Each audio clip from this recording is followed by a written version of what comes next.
thanks for stopping by my channel. I hope you decide to stay a while and subscribe for more related videos.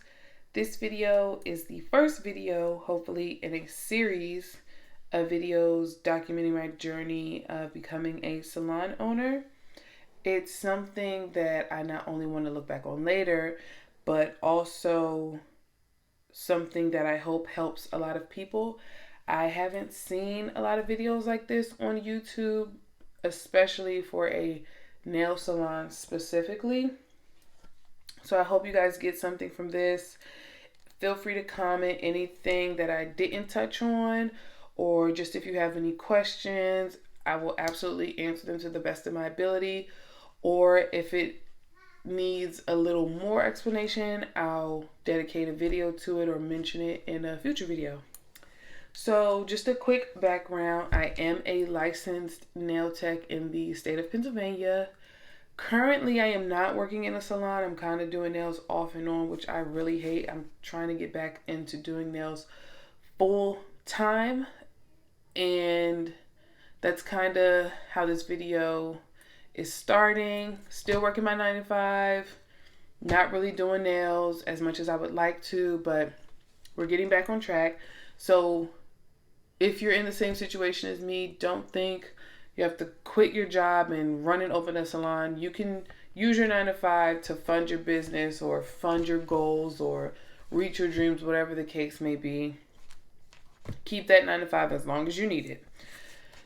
So the first thing, I guess I should bring you guys up to speed to where I am in the process.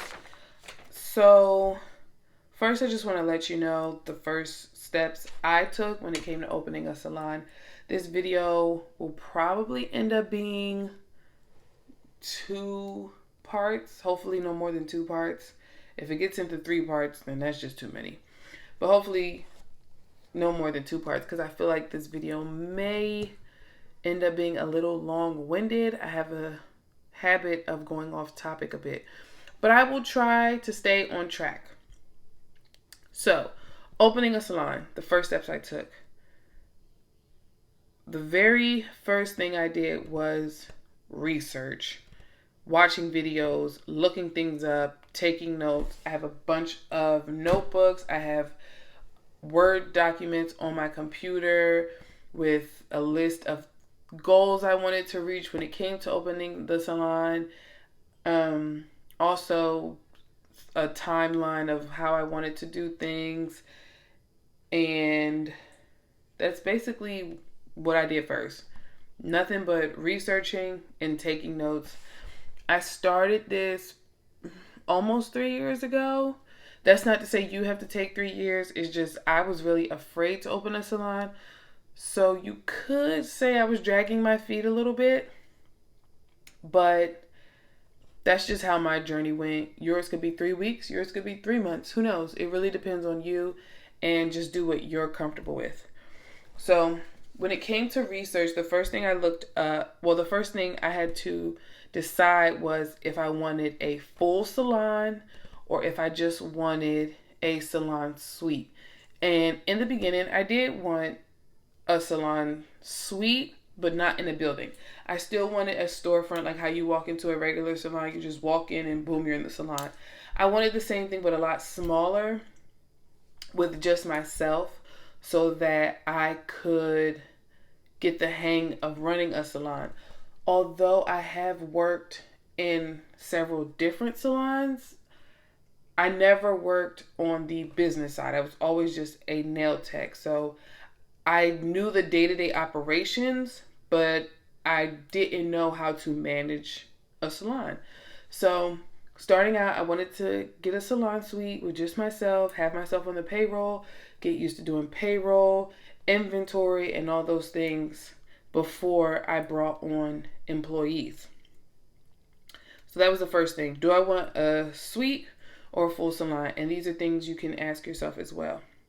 So initially, I wanted a salon suite, but not in a building. Then the second thing I was asking myself, okay, well, I know I want a salon suite. I'm not ready for a full salon. How can I do this by the book. Even though it's just me, what are the state and local requirements to license this space as a salon? So, like I said, I am in the state of Pennsylvania, and I have a few notes here. So, for the state of Pennsylvania, to license your space as a salon, it has to be a minimum of 180 square feet for just one person. If you're bringing on another person, there has to be an additional 60 square feet. If you want another person, that's another 60 square feet. So it's 180 to start, and then 60 square feet for each additional licensed technician. The space I looked at before was like, I think maybe 250 square feet. Not real big. It had a bathroom and everything. So it was perfect for me. The next thing that is required by the State Board of Pennsylvania, you have to have, when you apply for the license, you have to have a computer generated or a hand-drawn sketch of the salon. So when you're looking to open your salon, you have to have your space already acquired before you apply for the salon license. You can't apply for the salon license and then go looking for spaces, because they need to know how big it is and they need a sketch of everything. And then after that, so you would submit your application online. It's $100 fee. State board comes out, does their inspection, and then you're good to go. So that's for the state board. The second thing is, what are your township requirements in your area where you're going to be opening the salon? So when I first started looking, I found the space. It was like 250 square feet. However, it was an office space. Yes, it was a storefront. You can come in right off the street and you're in my space. It's not a room upstairs in a building or anything. But it was not equipped to be a nail salon. So I had to call the zoning department for that township and find out what the requirements are. My sister actually recommended a realty group, so that's who I was working with to find the space. So I let them know, hey, the space is zoned as a salon. However, there are certain requirements that the township requires in order for me to be able to provide nail services. So the realtor, and you don't need a realtor, you can look up spaces on your own, but just know that these are the steps you have to go through. So the realtor let the property owner know, like, hey, she's interested, she wants it, but the township requires X, Y, and Z. And for me, it was a ventilation system. He was completely open to installing the ventilation system. He just wanted to know how much it costs. Now, I looked up the ventilation system, and it was a lot of money, not only for the system itself, but also the construction and the work that would go into installing the system. So as soon as I knew, once I saw what it was, I was just like, there's no way he's going to pay for this. It doesn't, financially, it doesn't make sense. So, long story longer, the realtor gets back to me and she's like, yeah, he doesn't want to pay for that. And I'm like, yeah, that's fine. No worries. We can keep looking. So then she says, well, there is a actual salon not too far from here. The property owner is looking for a new tenant. If you're interested, we can go look at it. So I'm like, what? So I'm praying to God. I'm like, excuse me, I'm a little congested.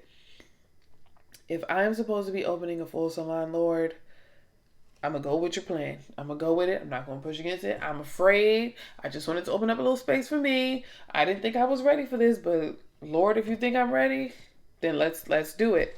So initially I wanted a small space for me, but now here we are. I'm opening a full salon. So just to backtrack a little bit, the first thing you want to do is find out if you want a suite or a full salon with employees and everything.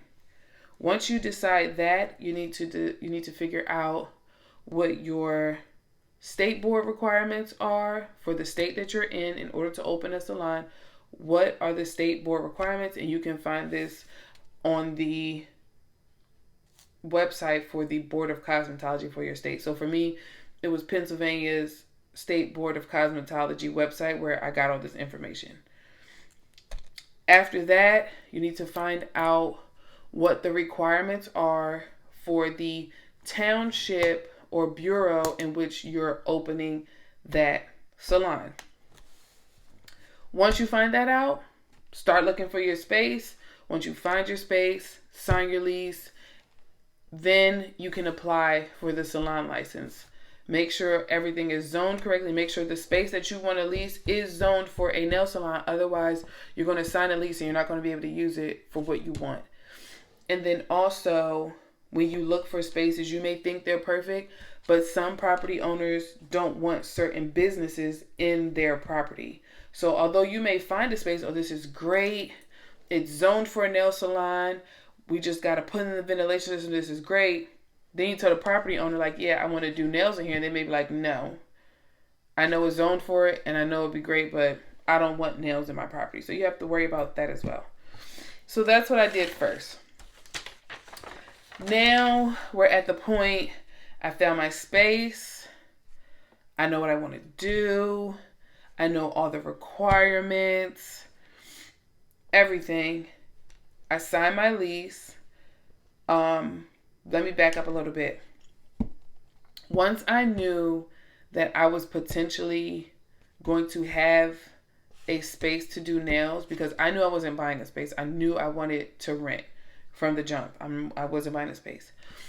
Once I knew that I would potentially have a space and that I was on board and the property owner was okay with me doing nails there, I went ahead and got my LLC. Now, some people will say get your LLC first, but again, it's completely up to you. You don't need an LLC to lease a salon space. It's just something I prefer to do, one, so that I am protected as an individual and my salon is completely separate from my stuff. So me and my salon are two different entities. We are not together. If someone wants to sue my salon, they are only suing my salon. They're not suing me. With that, you also want to look into business insurance.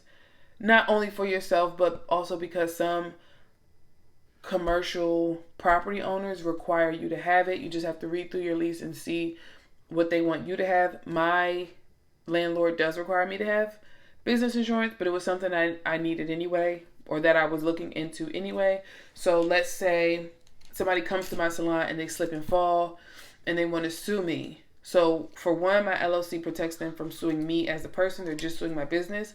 But then the business insurance will be the one to pay for any of their medical bills. It doesn't have to come out of the salon's pocket at all. I pay the insurance pays them. Just like medical insurance, car insurance, things like that. Same concept, but for your business. Now, in the meantime, in between time, all of this, looking for a space, doing my research, writing lists and everything, I was watching a lot of videos for how to obtain an LLC, how to pay yourself as a business owner, how to pay yourself as an employee. I was looking at different payroll. Sorry if you hear my children. I am a mother of two.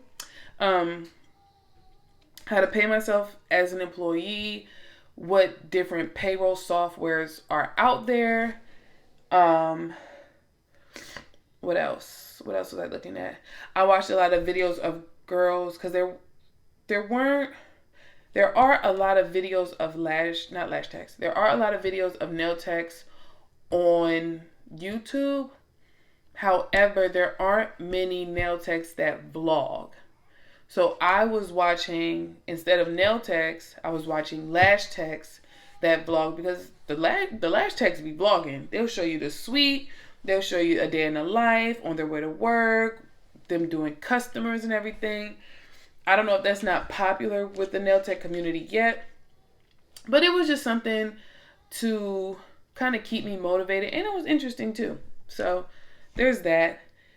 I also watched videos on doing your taxes once you have a business and what the different write-offs are. So with that, when you decide that you're going to have either a salon suite or a full salon, either way, you want to keep track of all of your startup expenses. Anything you pay for, keep the receipt. Me personally, I have this binder. I got this from Walmart. It was on clearance for like $1.99. All the inserts I got from Staples. You can also get it on Amazon. I just didn't want to wait for it, so I got it from Staples. I got dividers from Staples. I got the paper from Staples. These little folder things, pocket folder things, Staples. I have these envelopes in the back, these two, Staples. And this is just what I'm using to keep track of my startup expenses, and I'll probably use it for other things as well. But for now, what I did was I wrote a list of all of the expenses I assumed that I was going to have. And then as I go along, as other things come up, I write it down as well. So for me to open, I have the 2 months rent. That's what my landlord is requiring for me to sign my lease. The certificate of occupancy for my township, the licenses I'm going to need for the salon. And I just wrote them down along with how much they are. And then as I pay for it, I put the receipts in the envelopes in the back, and then I'll have all of that for when I do my taxes next year. Now, when you first open, that's when you're going to spend the most money, when you first open. So just be prepared for that. So, quick little backtrack. The steps I took. I decided if I wanted a suite or a salon. I did the research on my state requirements as well as my local requirements. And then after that, I found my space. I got my LLC. I signed my lease. And now I'm just preparing to open. So now that I know I have my space and everything, now I'm trying to decide what services will I offer, what prices will I charge at these prices, what will my revenue look like in a week, what will my revenue look like in a month. You want to make sure you're charging enough to at least, if nothing else, cover your rent. And you need to know how many services you have to perform in order to cover your rent. And that's just to keep your doors open. Anything after that, thank God. But you want to make sure you're bringing in the minimum enough to cover your rent. And then from there, I'm figuring out, well, I had to think that I want to take walk-ins, appointments, or both. Starting out, I'm just going to do appointments. And then as business picks up and I hire more employees, then I'll start taking walk-ins. I had to decide how I want to structure the salon. How many nail techs do I want? Do I want any estheticians? Do I want a receptionist? And understand, if you open a nail salon and you want to provide any waxing services, you need to have a salon license for both. You need to have a salon license for nails. You need to also have a salon license for aesthetics. For me, each salon license is $100. At first, I was going to just get the nail license and then wait to have the aesthetic license. But I figured I might as well just get both at the same time. Then if I decide to add on an esthetician, I can, and I already have that covered. After that, I started to think about how I wanted my clients to book their appointments. Since I decided that I want to do appointment only, how do I want to do that? So if you're just starting out, whether you do nails at home, in a suite, wherever the case may be, if you want clients to book their appointments and you don't want to have to pay for anything, my suggestion would be to use Square. It's completely free. It's easy to use. I tested it out on my iPad and I sent myself text messages. I sent my sisters text messages. And because on Square you can send your clients notifications for their appointments and everything. So I completely tested it out with them, myself, my fiance, just to see how that works. I did decide, however, that I don't want to use a booking software. I would much rather use or create a website and have, I just broke my pen, and have clients book their appointments through my website. So that's completely up to you. You can Even if you use Square, you can put a link in your Instagram bio, and if people want to book an appointment, they just go to your Instagram, click the link, and book their appointments. Easy peasy. And then what else? I started to look into, like I said, payroll software. I haven't decided what payroll software I'm going to use just yet, but I'm going back and forth.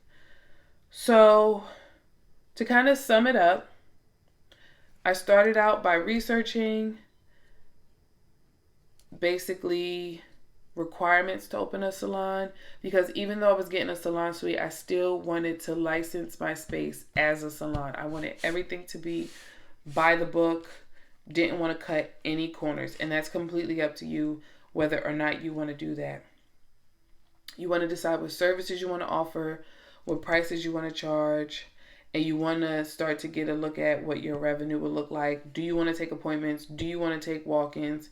How do you want your clients to book their appointments? Do you want them to call you? Do you want them to message you on Instagram? Completely up to you. So those are the first steps I took. In the next video, I think I'm going to go into where I'm at now in the process, a little bit more in depth, where I'm at with my website, what inventory I need to purchase, what my business hours are going to be, and how I'm going about that. So stay tuned. Again, if there's anything I didn't go over, please feel free to comment down below any questions you have, or if there's anything you want me to include in the next video. And until then, see you guys next time. Bye.